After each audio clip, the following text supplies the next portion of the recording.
அதிகாரம் 10.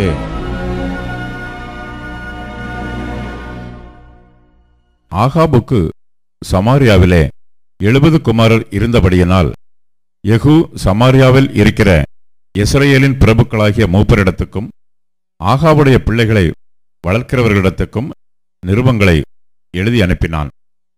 அதில், உங்கள் ஆண்டவனுடைய குமாரர்கள் உங்களோடு இருக்கிறார்களே, ரதங்களும் குதிரைகளும் அரணான பட்டணமும் ஆயுதங்களும் உங்களுக்கு உண்டே. இப்போதும் இந்த நிருபம் உங்களிடத்தில் வரும்போது, நீங்கள் உங்கள் ஆண்டவனுடைய குமாரரில் உத்தமமும் செம்மையுமாய் இருக்கிறவனை பார்த்து அவனை அவன் தகப்பனுடைய சிங்காசனத்தின் மேல் வைத்து உங்கள் ஆண்டவனுடைய குடும்பத்துக்காக யுத்தம் பண்ணுங்கள் என்று எழுதியிருந்தது. அவர்கள் மிகவும் பயந்து, இதோ 2 ராஜாக்கள் அவனுக்கு முன்பாக நிற்கவில்லையே, நாங்கள் எப்படி நிற்போம் என்றார்கள். ஆகையால் அரமனை விசாரிப்புக்காரனும் நகர விசாரிப்புக்காரனும் மூப்பரும் பிள்ளைகளின் விசாரிப்புக்காரரும், நாங்கள் உமது அடியார்கள், நீர் எங்களுக்கு சொல்வதையெல்லாம் செய்வோம், நாங்கள் ஒருவரையும் ராஜாவாக்குவதில்லை, உமது பார்வைக்கு சம்மதியானதை செய்யும் என்று யெகூவுக்கு சொல்லி அனுப்பினார்கள். அப்பொழுது அவன் அவர்களுக்கு 2ஆம் நிருபத்தை எழுதினான். அதில், நீங்கள் என் பட்சத்தில் சேர்ந்து என் சொல்லை கேட்பீர்களானால் உங்கள் ஆண்டவனுடைய குமாரரின் தலைகளை வாங்கி நாளை இந்நேரத்தில் இஸ்ரவேலுக்கு என்னிடத்தில் வாருங்கள் என்று எழுதியிருந்தது. ராஜாவின் குமாரராகிய 70 பேரும் தங்களை வளர்க்கிற பட்டணத்தின் பெரிய மனுஷரோடு இருந்தார்கள்.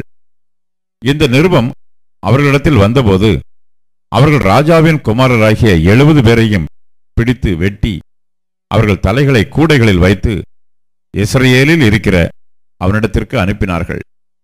அனுப்பப்பட்ட ஆள் வந்து ராஜகுமாரரின் தலைகளை கொண்டு வந்தார்கள் என்று அவனுக்கு அறிவித்தபோது, அவன் விடியற்கால மட்டும் அவைகளை ஒலிமுக வாசலில் 2 குவியலாக குவித்து வையுங்கள் என்றான்.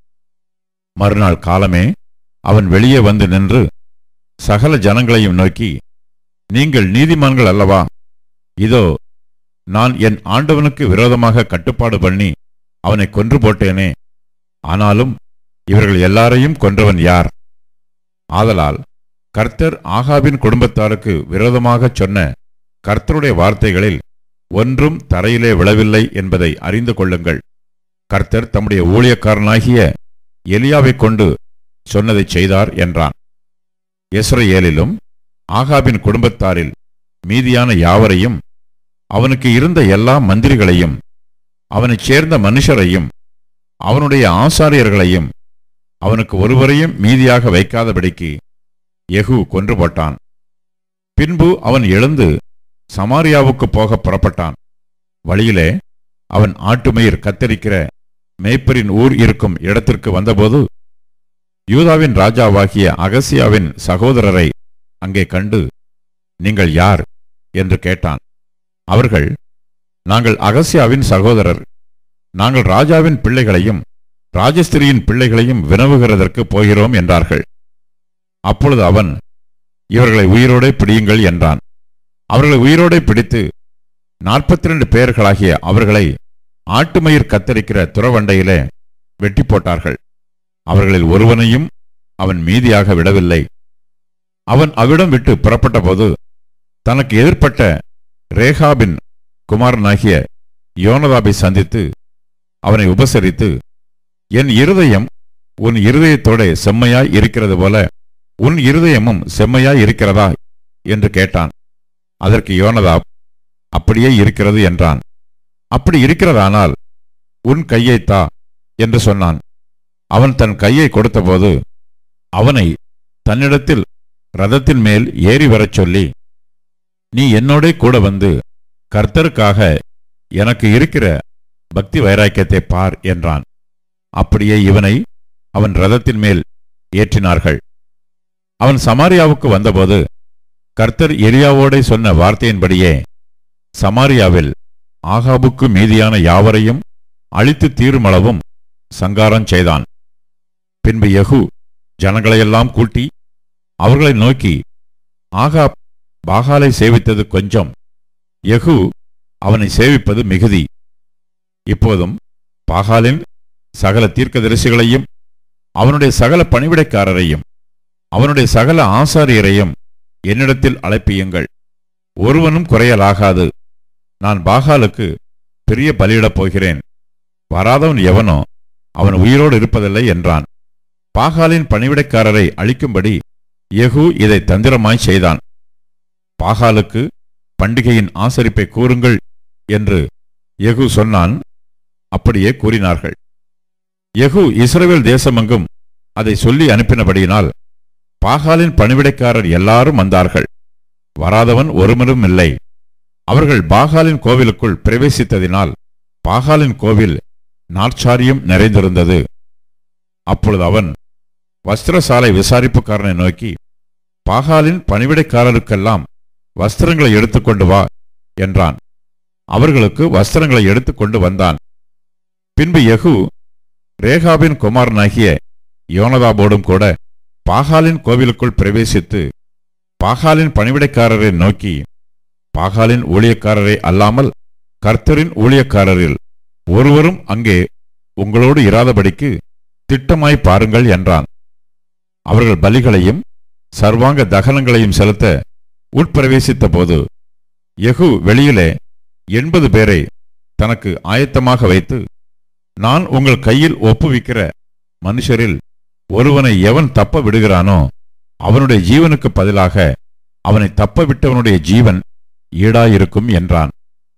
சர்வாங்க தகன பலியிட்டு தீர்ந்தபோது யெகூ சேவகரையும் சேர்வைக்காரரையும் நோக்கி, உள்ளே போய் அவர்களை வெட்டி போடுங்கள், ஒருவரையும் வெளியே விட வேண்டாம் என்றான்.